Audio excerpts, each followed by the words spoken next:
আজকে নিয়ে এসেছি আপনাদের জন্য মজাদার কার্প ফিশ রান্না। আলু দিয়ে ঝোল ঝোল করে মজাদার কার্প ফিশ। এটা খেতে রুই মাছের মতো টেস্ট। এই কার্প ফিশটার ওজন প্রায় 1.5 কেজির উপরে, 1.5 কেজির একটু বেশি। কার্প ফিশ এই সাইজে টুকরা করে কেটে নিয়েছি, বড় বড় পিস করে। মরিচ গুঁড়া 1 চা চামচ, হলুদ গুঁড়া 2 চা চামচ, পেঁয়াজ বাটা 2 চা চামচ, রসুন বাটা 2 চা চামচ, আদা বাটা 2 চা চামচ, জিরা গুঁড়া 1 চা চামচ, ধনিয়া গুঁড়া 1 চা চামচ, লবণ 2 চা চামচ। আলু এইভাবে মাছের তরকারিতে যেভাবে দেয় কুচি করে কেটে নিয়েছি half cup. 1 cup cooking oil, 1 cup পানি। তেলটা বেশি নিয়েছি কারণ আমরা ভাজবো। আরও লাগবে 1 কাপ পেঁয়াজ কুচি আর একটা মিডিয়াম সাইজের টমেটো।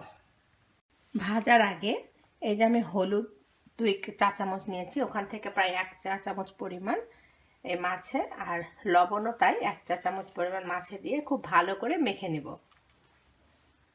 এই যে আমার মাছগুলো এপাশ ওপাশ করে খুব ভালোভাবে হলুদ আর লবণের সাথে মাখিয়ে নিয়েছি। এখন এটা ভাজবো। আমি এই প্যানটা 1 মিনিট গরম করে নিয়েছি। এখন এতে এই সব তেলগুলো দিয়ে দিব। 1 কাপ তেল। আমার এই কাপটা কিন্তু 1 কাপ পরিমাণ। এখন তেলটা 2 মিনিট গরম হওয়া পর্যন্ত ওয়েট করব।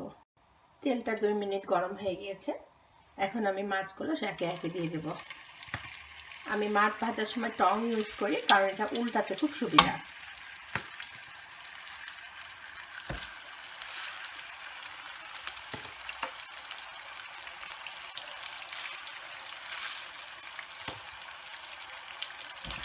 খুব বেশি ভাজবো না, হালকা করে ভাজবো।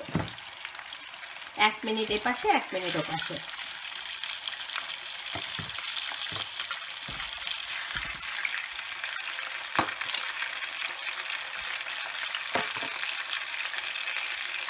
ঠিক 1 মিনিট পরে আমি ওপাশটা উল্টিয়ে দেবো কারণ তেলটা আমার অলরেডি গরম আছে। আমার 1 মিনিট এপাশ হয়ে গেছে। এখন ওপাশটা 1 মিনিট ভাজবো।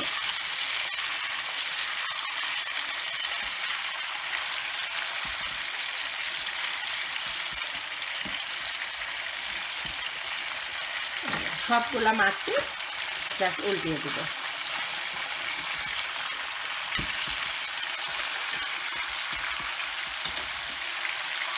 একটুখানি তেল নিয়ে ভিতরে একটু তেল দিয়ে দিই, যেহেতু এটা সহজে উঠবে না। এইবার এটা উল্টিয়ে দিলাম।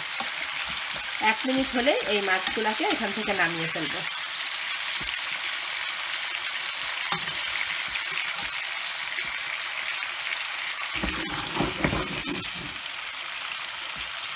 এটা ভিতরে একটু তেল দিয়ে দিলেই হবে মাছের মাথার মধ্যে। বাস হয়ে গেল। এখন আমি এগুলাকে তুলে ফেলবো।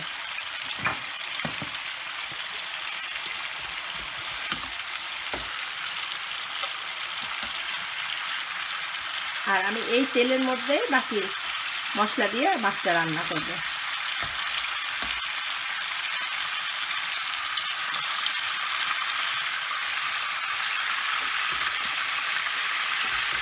চুলার জালটা আমার হাই হিটেই আছে। এখন আমি এর ভিতরে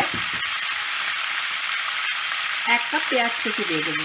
প্রায় আমি এই পেঁয়াজ কুচিটা 3 মিনিট ধরে নাড়াচাড়া করব। ফিরে আসছি 3 মিনিট পর। 3 মিনিট পর ফিরে আসলাম। এখন টমেটোগুলো আর সমস্ত বাটা মশলা আলু একসাথে দিয়ে দেব। পেঁয়াজ, আদা, রসুন, বাকি লবণ, বাকি হলুদ,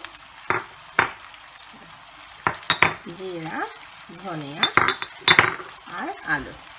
এখন এটাকে খুব ভালো করে কষাবো।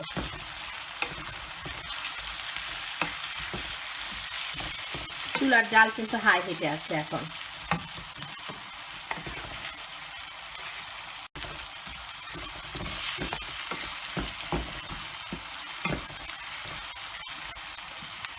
এই পানি থেকে সামান্য একটু পানি দেবো যেন মশলাটা পুড়ে না যায়। এখন মশলাটা কষলে মানে তেলটা উপরের দিকে উঠে গেলে আস্তে করে মাছগুলা দিয়ে দেবো। আর মরিচ গুঁড়াটা দেবো।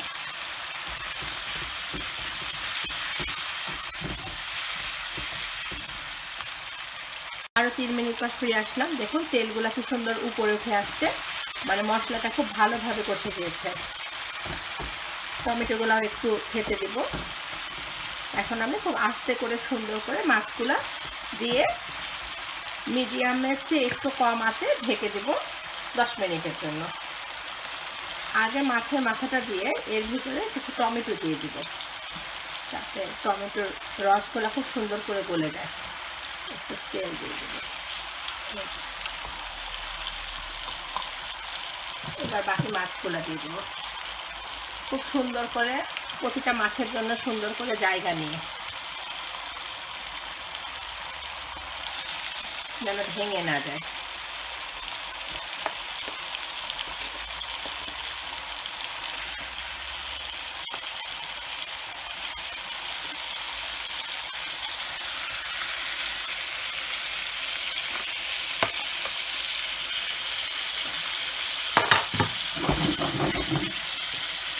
এখন বাকি পানিটুকু আমি দিয়ে দেবো। মাছে কিন্তু পানি বেশি দিতে হয় না, মাছের লেভেল বরাবর পানি দিতে হয়। এখন চুলার জালটা আমি মিডিয়াম আঁচের চেয়ে একটু কম, একেবারে টিপটিপা না, তার চেয়ে একটু বেশি দিয়ে ঢেকে দেবো। ফিরে আসছি 10 মিনিট পর। 10 মিনিট পর এসে মাছগুলোকে একটু উল্টিয়ে দেবো। প্রায় 10 মিনিট পর আসলাম ফিরে। এখন মাছগুলোকে উল্টিয়ে দেবো। আলুটা সিদ্ধ হলেই আমার মাছটা সিদ্ধ হয়ে যাবে। আলুটা সিদ্ধ হয়ে গিয়েছে প্রায়।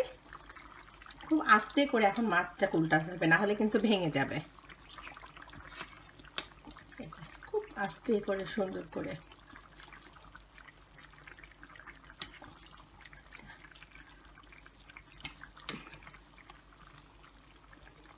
কার্প ফিশটা খেতে অনেকটাই রুই মাছের মতো।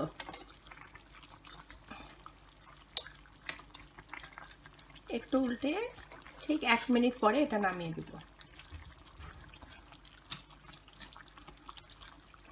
সব ভেঙে ভেঙে যাচ্ছে যেহেতু সিদ্ধ হয়ে গিয়েছে। আর এটা আর একটা আলু একটু নিয়ে দেখবো। এই যে আলুটা আমার সুন্দর করে কেটে গেল। এটা আলু সিদ্ধ। ঠিক 1 মিনিট পরে এখন চুলাটা মিডিয়াম আঁচেই থাকবে। 1 থেকে 2 মিনিট পরে এটা পরিবেশন করবে। যে কি সুন্দর মাছটা একদম সিদ্ধ হয়ে গিয়েছে।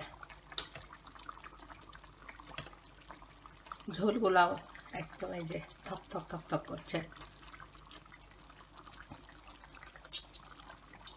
আর 2 মিনিট চুলায় রেখে আমি এটা পরিবেশন করব। 2 মিনিট চুলা ছিল, এখন এটা নামিয়ে ফেলছি। এই যে পরিবেশনটাও একটু সুন্দর করে মাছের মাথাটা এক সাইডে দিয়ে, লেজটা এক সাইডে দিয়ে পিসগুলো সুন্দর করে করলে দেখতে ভালো লাগে। ঝোলটাও কিরকম টকটকা, আলু দিয়ে কার্প ফিশের তরকারি খুবই মজা। আশা করি আপনাদের ভালো লাগবে। ধন্যবাদ।